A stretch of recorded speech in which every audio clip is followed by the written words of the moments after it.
Well, you guys always want winter videos. I'm usually sitting in that cabin on the computer most of winter. But not today, because when I went to town a couple weeks ago to get an inspection sticker, because mine is no longer good, I did not pass inspection because my brake pads and rotors are bad, which for some reason it's only the back side of the pads that are wearing. So when you look in there, the front pad looks like it's full, you know, it looks like it's brand new. But when I take the whole caliper off, the pad on the back is completely worn down to the bar. So I was kind of giving the guy shit because I was like, man, so these brakes don't look like they're worn down. But yeah, that back pad is worn down, and I think those rotors probably have another couple years on them, but hardly a lip on them. They're only 2 years old. But he said to replace them, so I'm just gonna replace them. That way he'll give me a damn sticker. So since I do it myself, it's not that expensive. It was $90 in parts for the pads and the rotors. And I'm sitting on about 6 inches of ice here while I work. But the ice actually makes a good stable platform for the jack compared to the gravel driveway that I usually have. My neighbor up the street, he has a big garage that he keeps a bunch of show cars in. He heats it for the winter. He told me I could pull into there and do the work in there, but I have an appointment on Monday and it's Sunday, so I just wanted to get it done, and I figured I wouldn't harass him. Brakes are pretty easy. It only takes me about 20 minutes for each side. And this is the second side. I already did the other side this morning. About 9 o'clock in the morning here in northern Maine. So I got to it pretty early. I'll be done by 10 o'clock.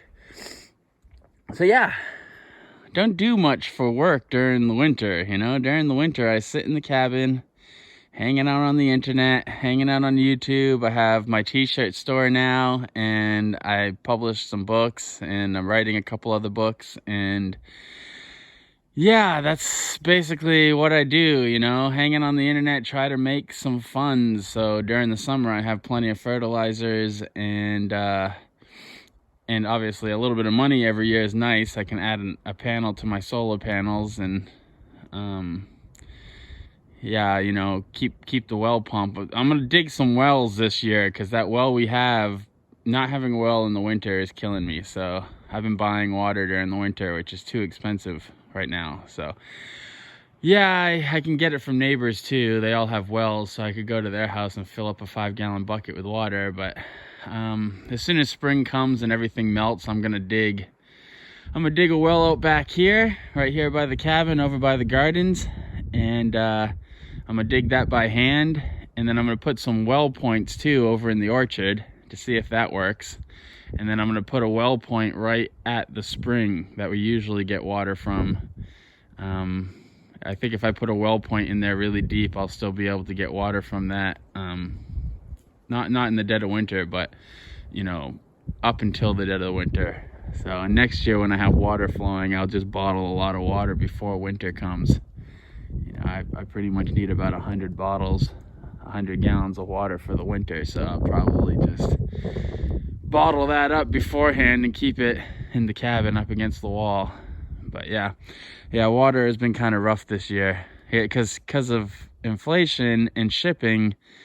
Bottled water has doubled, so $2 almost for a gallon of water is pretty ridiculous. I mean, even $1 a gallon was ridiculous living in Maine because we have tons of water. I mean, you can see there's water all over the place. But yeah, I just got to get out of that habit. I've been buying water for 10-20 years now, so I need to get out of that habit and get some good sources of water here. But right now we're doing these brakes, and that already cracked. It's a little bit hard. I have that breaker, though. That breaker bar pretty much always does it on this car. This car never gets binded up so bad that breaker bar won't get it open. But yeah, things don't look new. I mean, you wouldn't know that only 3 years ago I replaced this entire assembly, like the entire arm and everything. Like this whole entire front end was brand new 3 years ago, but with the rust and everything, you can't even tell. So, but yeah, probably 10 minutes of work left here, so I'm gonna get in here and bust it out. See y'all on the next one.